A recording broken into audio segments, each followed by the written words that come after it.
नमस्कार। मैं डॉक्टर अमिताभ बैनर्जी। मैं एक पब्लिक हेल्थ स्पेशलिस्ट हूँ, एक क्लिनिकल एपिडेमियोलॉजिस्ट हूँ। और आज हम बात करेंगे सूडो साइंस के बारे में, या नकली विज्ञान।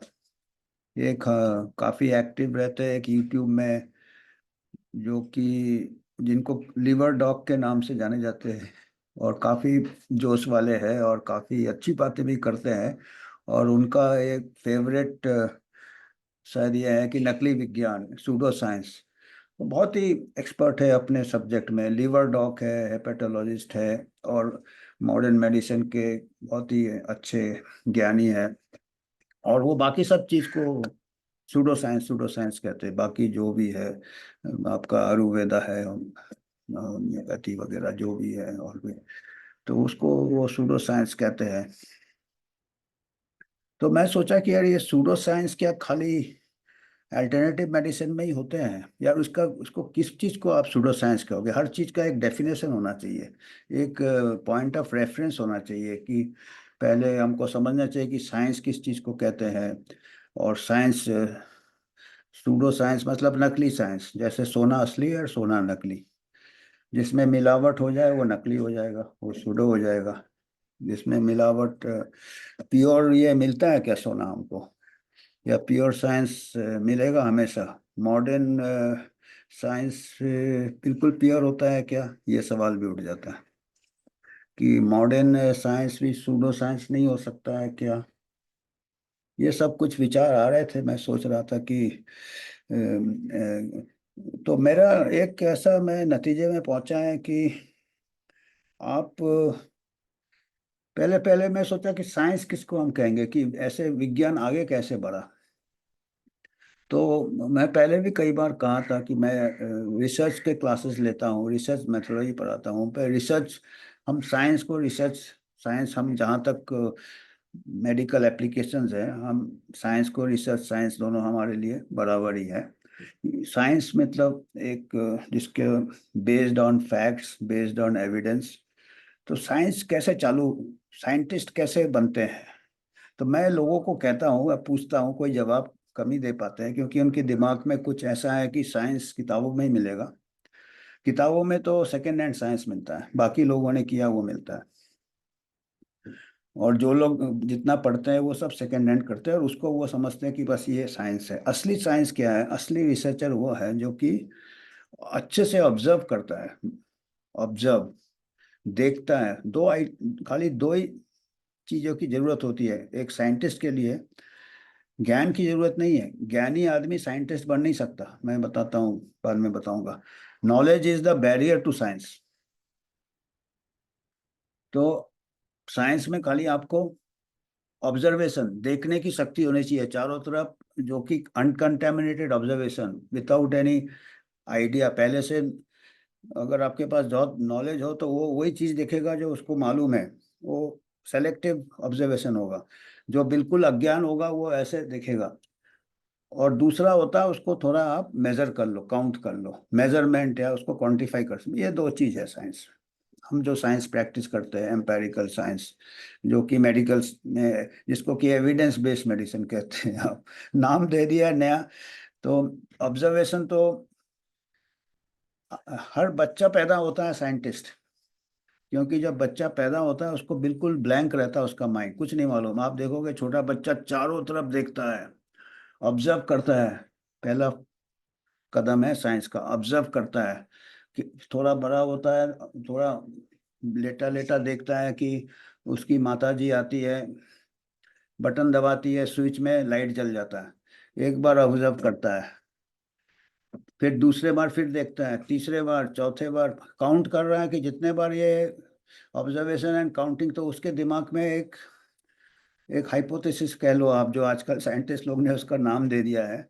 तो बिगड़ नाम दिया ही, वो बच्चे ने अपने दिल में एक हाइपोथेसिस बना लिया है कि ये कॉज है, स्विच है, और ये बत्ती जल गया, ये लाइट है। वो साइंटिस्ट है वो। He has first done his own observation, measurement. और एक दिन क्या होता है वो, फिर क्या होता है, थोड़ा बड़ा हो जाता है, उसका हाथ पहुंचने लगता है स्विच में। तो मदर नहीं रहती तब वो दबाता है, स्विच दबाएगा और लाइट जल गया, वो बहुत खुश होता है, क्योंकि उसने पहला अपना एक्सपेरिमेंट किया। एक्सपेरिमेंट क्या है, पहले आप देखते हो क्या हो रहा है, पैटर्न देखते हो, फिर आप खुद इंटरवीन करते हो। तो उसने ऑलरेडी किया और बहुत खुश हो जाता है कि देखो मैं, और फिर एक दिन दबाता है स्विच, लाइट नहीं जलता है, और वो कंफ्यूज हो जाता है। क्यों, उसको ज़्यादा ज्ञान उसका लिमिटेड है, वो खाली ऑब्जर्व ही कर सकता है, उसको ये नहीं मालूम है कि पावर कट हो सकता है, इलेक्ट्रिसिटी नहीं आ रहा है सब। ऐसे हम भी ऐसे अटक जाते हैं कई बार कि एक दवाई 9 लोगों में काम करेगा, एक में शायद काम नहीं करेगा, क्योंकि वो अलग अंडर कुछ मैकेनिज्म है, इंडिविजुअल वेरिएशन है, मेटाबॉलिज्म है, कुछ भी है, कई है। तो इतनी सी बात है। और फिर क्या होता है, फिर उसका साइंस रिसर्च या साइंस कब खत्म होता है, जब वो स्कूल में जाता है। एक तो सवाल पूछना रहता है, साइंस में क्या है, you have to ask questions, you have to ask questions. Setup करा दो तो मतलब वो एंटी साइंटिफिक है। आप देखें बच्चे सबसे ज्यादा क्वेश्चन पूछते हैं, और जो आजकल के पेरेंट्स बड़े बिजी रहते हैं, नहीं चुप करो, किताब में, मैंने उसको इनकरेज नहीं करते। इनकरेज करे तो वो साइंस से डेवलप हो रहा है, वो उसका साइंटिफिक ये डेवलपमेंट है। ह्यूमन बीइंग, हर ह्यूमन बीइंग साइंटिस्ट है, कोई सूडो नहीं है। सबसे प्योर साइंस बचपन में कर रहा है वो, जब उसके पास जीरो नॉलेज है, क्योंकि उसका कोई कन्फ्लिक्ट ऑफ इंटरेस्ट नहीं है, कोई ये नहीं है, उसको कुछ चीज़ प्रूव करना नहीं है। वो बिल्कुल ऐसे कर रहा है, बिल्कुल विदाउट, बिल्कुल पवित्र विज्ञान। तो वो पवित्रता ही, वो प्योर साइंस है। हो सकता है वो साइंस ज़्यादा इवॉल्व नहीं होगा, फिर एक के ऊपर एक कदम के ऊपर दूसरा कदम, तीसरा कदम। आप पहले वाले को आप नहीं कह सकते कि तुम तो सूडो हो, तुमको कुछ नहीं मालूम है। मैं अभी ऊपर खड़ा हूँ, आप ऊपर हवा में नहीं खड़े हो, आप कईयों के खंबे के ऊपर खड़े हो, जो ईंटें कई सालों तक लगाए गए हैं नीचे से। पहला जिसने कुछ ऑब्जर्व किया, उसने अगले ने उसके आगे ले गया, वो आगे ले गया, तब जाके अब ऊपर जो चला जाता है, वो नीचे का दिखता ही नहीं उसको ईंटे, वो बोलता बस मैं ही सब कुछ हूँ, बाकी सब तो ऐसे ही है। और वो नीचे से कोई खींच दे तो वो भी धड़ाम से गिर जाएगा। तो ये, जब उसका रिसर्च कैरियर जो है, उसका साइंटिफिक टेम्पर, जो मॉडर्न एजुकेशन सिस्टम है, जब वो स्कूल जाता है 5 साल में, वो उसको सब टीचर पढ़ाती है, बुक में दिया है, ये पढ़ लो, ये साइंस है, वो साइंस है। उसका क्या है कि खुद का ऑब्जर्वेशन धीरे धीरे कम हो जाता है, क्योंकि सब कुछ किताब। इसीलिए मैं कहता हूँ कि जो ज्ञान है, barrier is the biggest obstacle to science research, to become a scientist. Knowledge जो है वो एक, ये स्टेयरकेस है, उसके ऊपर और आगे बढ़ो आप। जो नॉलेज दिया, वो मैं नहीं कह रहा कि उसको भी फेंक दो आप। नॉलेज पहले लोगों ने ईंटें लगाए हैं, उसके ऊपर खड़े होके और देखो आप, और चारों तरफ देखो कि इसके ऊपर एक और ईंटा लगा सकते हो कि नहीं, वही साइंस है। पर आप ऊपर वाला ईंटा ये नहीं कह सकता कि नीचे वाला ईंटा तो बेकार है, क्योंकि नीचे वाला ईंटा ने पहला ईंटा लगाया, उसके पास और कुछ साधन नहीं था। तो अभी जो ये विवाद चल रहा है, और मैं कुछ ऐसे एग्जाम्पल्स देता हूँ जो कि बताता है कि शायद आज से 1000, 2000, 5000 जो एंशियंट कल्चर में कुछ चीजें देखे हैं, जैसे बच्चा ने देखा है। और बच्चा तो जब एजुकेशन में सेकेंड हैंड साइंस, उसको नॉलेज मिल रहा है, उसको साइंस नहीं मिल रहा, नॉलेज मिल रहा है, उसको साइंटिफिक टेम्पर नहीं मिल रहा है। उसको एक पोर्शन रखना चाहिए कि इसके आगे भी हमको है, और सवाल पूछने में डाउन कर देते हैं उसको। और फिर जब वो एक कोई इसमें जो जितना ज्यादा एक्सपर्ट बन जाता है, वो स्कूल करेगा, मेडिसिन कर लेगा, उसके में फिर और एक्सपर्ट और बहुत हाई, और वो जो एक स्टैंडर्ड ये होगा, उसको पूरा मास्टर कर लेगा, और वो अच्छे से फोकस्ड हो जाएगा। इतना फोकस, इतना मास्टर कि उसके पास ओरिजिनल दाएं बाएं देखने नहीं है, उसे ये जो दिया है इसके आगे जो है ये सूडो साइंस है, ये क्या है, सूडो साइंस है। अरे भाई, ऐसा नहीं है, साइंस साइंस है। थोड़ा इम्प्योरिटी आता है, कोई बिल्कुल प्योर रहता है, कोई एडवांस रहता है, और कंटेमिनेशन हो जाएगा तो वो सूडो साइंस हो जाएगा।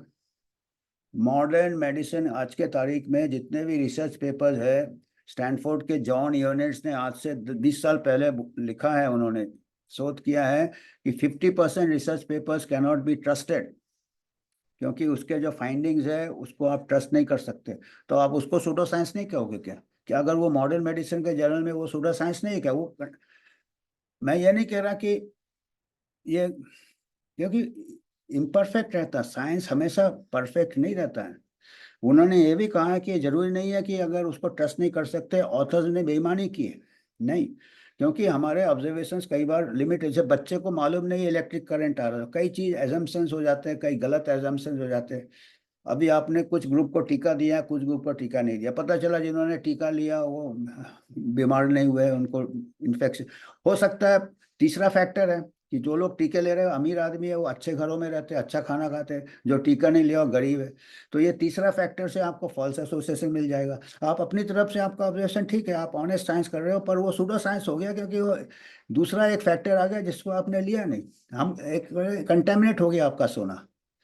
तो मॉडर्न मेडिसिन वाले भी सूडो साइंस कर सकते हैं, जानबूझ के नहीं, गलती से। पर उसको हम, क्योंकि वो साइंटिफिक जर्नल में छपा है, साइंटिफिक किताब में छपा, हम कहेंगे कि ये साइंस है, नहीं। उसको आप परखो, उसको देखो। जैसे एक कोई सोना आता है तो जो सोनार रहता है, जो ज्वेलर रहता है, वो उसको परखने का ये रहता है कि असली नकली। तो ऐसा जो गुड साइंटिस्ट है उसके पास देखना है, ब्लाइंडली नहीं लेना है कि ये इधर से आ रहा है, ये आ रहा है। तो हमारे जो हमारे एसोसिएशन वाले बोल रहे हैं, हमारे ये बोल रहे हैं, हमारे गैस्ट्रोएंटरोलॉजी ये बाकी सब बेकार है, ऐसा नहीं है।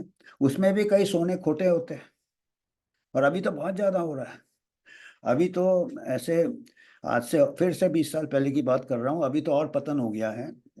बड़े बड़े एडिटर्स, बड़े बड़े जर्नल्स के एडिटर्स, न्यू इंग्लैंड जर्नल के एडिटर, लैंडसेट के एडिटर, उन्होंने मिलके एक एडिटोरियल निकाला था कि जो जर्नल्स के जो रिसर्च हो गया है, जो साइंस हो गया है, जो पेपर है, they are being influenced very strongly by pharmaceutical industry. और रिचर्ड स्मिथ ने, जो ब्रिटिश मेडिकल जर्नल के एडिटर थे, उन्होंने ये भी कहा कि जो medical journals, top journals have become the extension counter arm of the pharma industry. Richard Horton, Richard Smith, Marcia angel, ये सब बड़े बड़े ये थे। तो ये भी नुकसान कर सकता है अगर इसको ठीक से परखा नहीं आपने तो। कई तो ऐसे होता है कि कई ऐसे होते हैं कि गलती से हो जाते हैं, गलती से मिस्टेक गलती से हो जाते हैं, जो जॉन इयर्स ने कहा था कि क्योंकि ये बहुत ये रहता है, कई चीजें, और पर्टिकुलरली ह्यूमन रिसर्च, डाइवर्सिटीज बहुत रहते हैं, वेरिएशंस बहुत रहते हैं, तो पकड़ नहीं आता कई बार।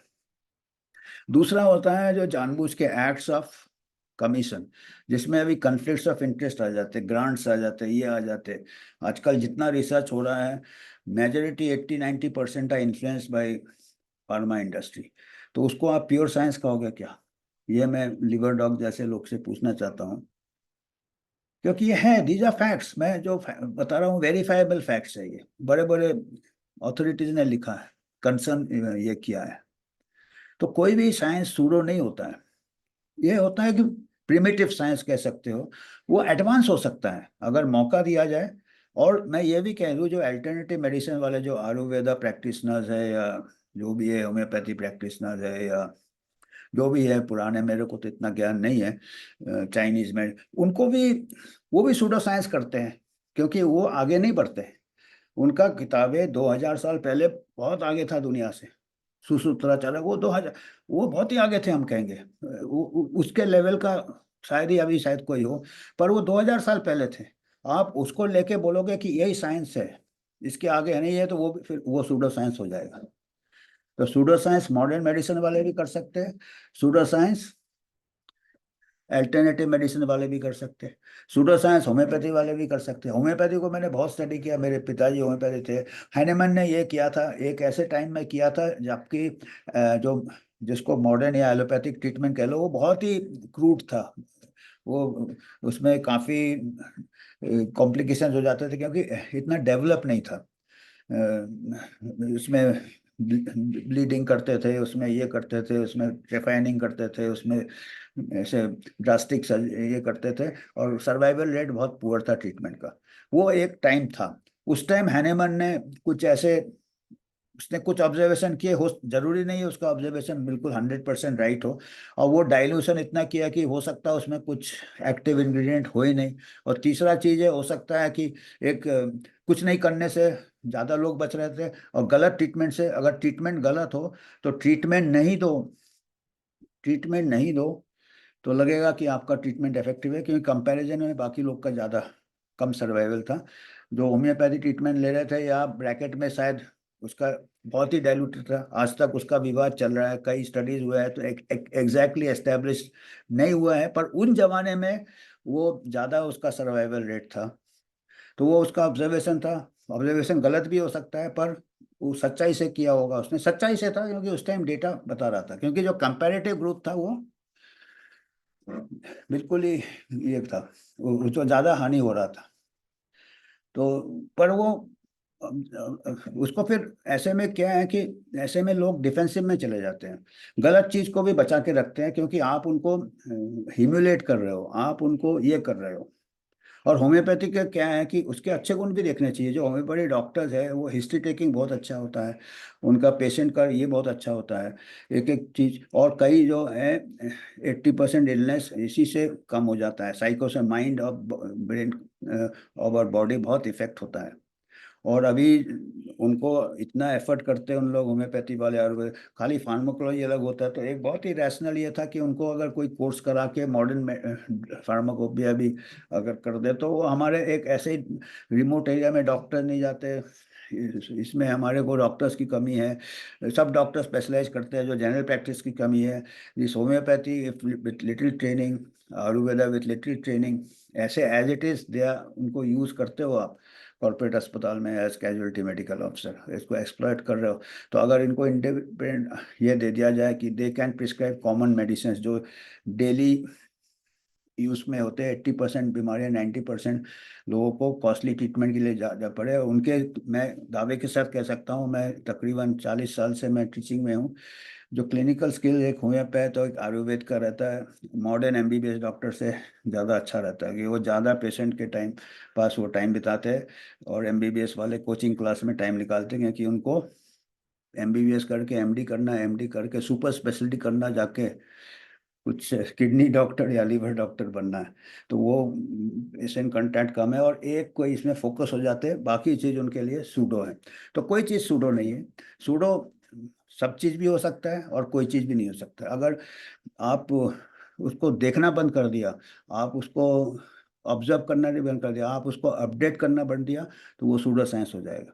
तो आयुर्वेद वाले का है कि वो आगे बढ़ना चाहिए उनको, और उनका हाथ पकड़ के मॉडर्न जितने भी हमारे इन्वेस्टिगेटिव टेक्निक्स है, मॉलिक्यूलर लेवल, सेलुलर लेवल में जो एडवांसेस हो रहा है, जेनेटिक लेवल में वो अप्लाई करेंगे, तो आयुर्वेद वगैरह में कई ऐसे ड्रग्स के आप डिस्कवरीज कर पाएंगे, जो कि हम बहुत ज़्यादा, हमारे पास इतना बोटेनिकल डाइवर्सिटी है आयुर्वेद के, ये है।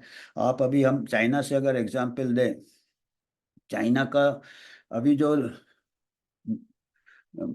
Number one anti malarial drug है, drug of choice in malaria, particularly falciparum malaria में, आर्टीमीथर है। आर्टीमीथर, आर्टीमिसिनिन एक हर्बल मेडिसिन से डिराइव किया है। चाइनीज हर्बल मेडिसिन 2000 साल पुराना। और उसमें से पता चला, उसमें से ऑब्जर्व भी किया होगा लोगों ने कि इससे मलेरिया का बुखार कम होता, तो ऑब्जर्व वो एक था। तो उसमें अभी चाइनीज जो साइंटिस्ट थे उनका नाम था यू यू टू ने, लेडी थी, उन्होंने उसका एक्टिव इंग्रेडिएंट आइडेंटिफाई किया, आर्टिमिसिनिन। और artemisinin became the number one drug आज के तारीख में मलेरिया में। आर्टिमीथर, हर malaria anti malarial drug falciparum में आर्टिमीथर यूज होता है, और इसके लिए उनको 2015 को नोबेल प्राइज मिला। तो अगर ऐसे कोई कट्टर होते कि नहीं ये तो चाइनीज हर्बल मेडिसिन है, इसको देखना ही है, सूडो साइंस है, तो नोबेल प्राइज तो खैर दूसरी बात है, पर वो number one anti malarial drug से हम वंचित हो जाते हैं। ऐसे बहुत है हमारे आयुर्वेद में, जैसे रिसर्पिन, हमको जब कॉलेज में पढ़ते थे, रिसर्पिन was the anti hypertensive drug. वो आयुर्वेद से पता चला, आयुर्वेद से सर्पगंधा। तो आयुर्वेद उन्होंने देखा है ना, उन्होंने बच्चा जैसे ऑब्जर्व किया 2000 साल पहले, उन्होंने ऑब्जर्व किया, और इतने उनके पास लेख है। पर उसको भी मैं कहता हूँ उसके आगे आयुर्वेद प्रैक्टिस को बढ़ने चाहिए। वो तो 2000 साल पहले ऑब्जर्व किया, भाई 2000 साल से बाद आपके ऑब्जर्वेशन आंख बंद करके बैठे रहोगे क्या? फिर आंख बंद करके बैठे रहोगे, फिर कहेंगे कि हमको अभी मॉडर्न मेडिसिन वाले हमको वे बोल रहे हैं सूडोस है। वो बोलेंगे क्योंकि आप आगे नहीं बढ़ रहे हो। साइंस हमेशा आगे बढ़ता है, साइंस सेटल नहीं होता है। अगर साइंस सेटल हो जाता, दिस इज साइंस, इसके आगे नहीं है, वो फेथ हो जाता है। साइंस में हमेशा अनसर्टेनिटी रहेगा, हमेशा इनकम्प्लीटनेस रहेगा। जो बैठ गया वो सूडो साइंस हो गया। तो अभी दो तरह का सूडो साइंस है, हमारे पुराने साइंस दब गए हैं, दबा दिए गए, दब गए, तो वो सूडो साइंस हो गए, उनके खुद के प्रैक्टिस आगे नहीं बढ़ना चाहते। दूसरे हमारे मॉडर्न साइंस में बहुत सारे इंटरेस्ट आ गए हैं, कमर्शियल इंटरेस्ट आ गए हैं, तो वो कमर्शियल इंटरेस्ट में सोना भी खोटा हो जाता है, मिलावट आ जाता है। कमर्शियल इंटरेस्ट में साइंस भी खोटा हो जाता है। तो कमर्शियल इंटरेस्ट में हमारा मॉडर्न साइंस सूडो साइंस हो रहा है, और हमारा जो नेग्लेक्ट से हमारा एंशिएंट साइंस सूडो साइंस हो रहा है। तो दोनों सूडो साइंस हो गए अभी। जो एनएमसी बोलता है दोनों को मिला दो, इंटीग्रेटेड कर दो, अरे पहले दोनों को साफ करो। अब मिला दोगे तो और कंटेमिनेशन होगा।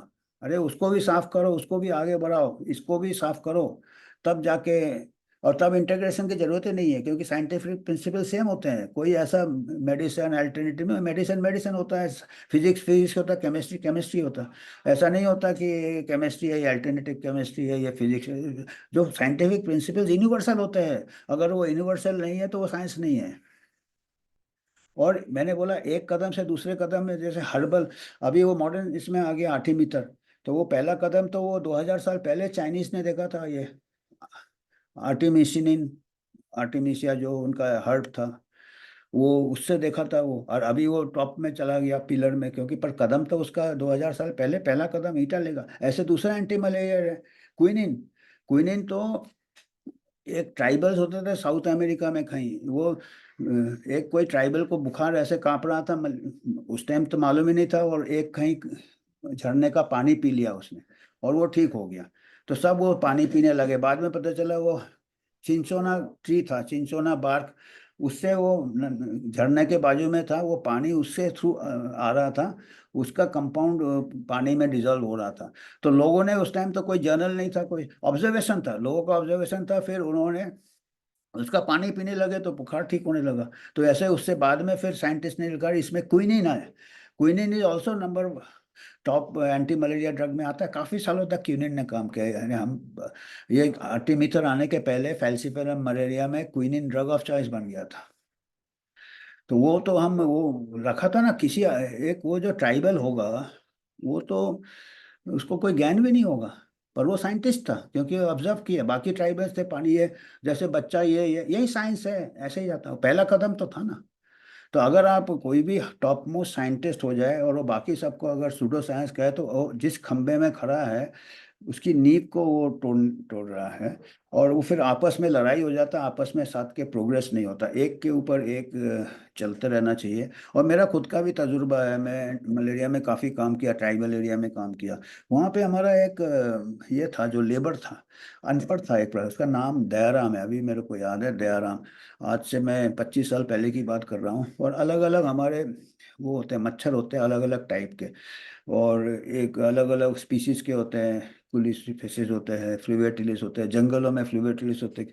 और उसको हमको जो हम लोग ट्रेंड होते हैं जो एंटेमोलॉजी में या मलेरिया में, हमको आइडेंटिफाई करना पड़ता है, उससे हम प्रिडिक्ट कर सकते हैं इसका डेंसिटी बढ़ गया है तो ये मलेरिया फैल सकता है, फ्लूवेटिलिस। और तो हम लोग जाते थे फील्ड में, और वो इतना 40 साल का उसका था, वो रिटायर होने वाला था, हमारे टाइम ही शायद रिटायर हुआ। दयाराम नाम था उसके, पर अपना नाम अंगूठा लेके तनख्वाह लेता था। और उसको 40 साल का तजुर्बा था, वो देख के बिगर माइक्रोस्कोप के बता देता था कि सर ये मच्छर ये फैलाएगा, ये वाला वो है। और वो 100% राइट होता था, और वो बताता था, फिर मैं कंफर्म करता था, वो राइट होता था। और फिर मैंने काम किया, मेरे को अवार्ड भी मिला मलेरिया में, ट्राइबल मलेरिया। और पर मैं उसका नाम को वर्कर में नहीं दे सकता हूँ कि भाई असली तो काम फील्ड वर्क तो उसने किया। तो वो भी साइंटिस्ट था ना, अनपढ़ साइंटिस्ट था, क्योंकि उसका ऑब्जर्व था बिगर कोई कन्फ्लिक्ट ऑफ इंटरेस्ट, बिल्कुल ये। और बाद में अभी भी हम ब्लाइंडेड स्टडी क्यों करते हैं, आरसीटी करते हैं, ब्लाइंडिंग करते हैं, क्योंकि हम नॉलेज को कवर कर रहे हैं। जो ज्ञानी होगा, बहुत बड़ा डिग्री होगा, उसको साइंटिस्ट ऑब्जर्वेशन पावर उसका बायस आ जाएगा, उसको माने बिल्कुल प्योर ऑब्जर्वेशन नहीं कर सकता वो, एक तरफ उसका दिमाग चला जाएगा, वो दूसरी तरफ देखेगा ही नहीं।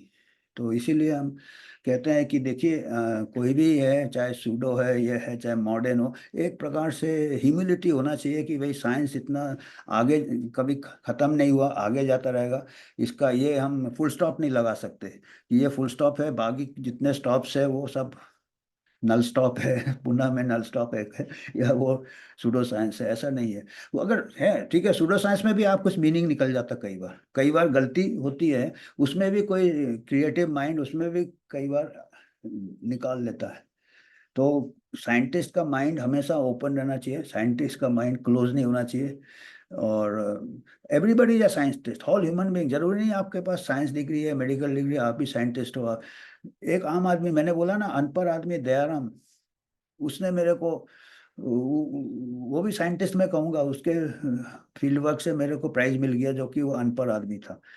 तो वो ऐसा, वो तभी जाके न्यूटन का जो कहते हैं वो एप्पल गिरा था, उसने ऑब्जर्व किया था, उसको क्या था, वो एप्पल देखो कितने लोगों के सिर में एप्पल गिरता है। ऑफकोर्स ये सच है कि नहीं हमको पता नहीं, पर जो भी है एक प्रकार से ये है। उसके बाद सोचा उसने, उसका माइंड क्रिएटिव था। डार्विन था, डार्विन तो भाग गया था मेडिकल कॉलेज छोड़ के, बोला। और उसने पूरा ऑब्जर्व किया, कुछ उसने डिग्री नहीं, कुछ नहीं, और देखिए अभी तक उसका ये कितना, ये सब रोबस्ट साइंटिस्ट है। जेम्स लिंड का बता चुका हूँ, जिसने देखा कि नींबू वगैरह लेने से कड़वी नहीं होता। ये कौन सा ये ज्यादा पढ़े लिखे लोग थे। तो यही बताना था कि हम एवरीबडी इज अ साइंटिस्ट, और हर जगह हमको देखते देखते सीखना चाहिए। हर कोई गलत बोल रहा है उसके इसमें भी देखना चाहिए, शायद उसमें भी शायद कुछ सच्चाई हो, उसमें से भी साइंस निकल सकता है। तो ये मेरे को मैसेज देना था।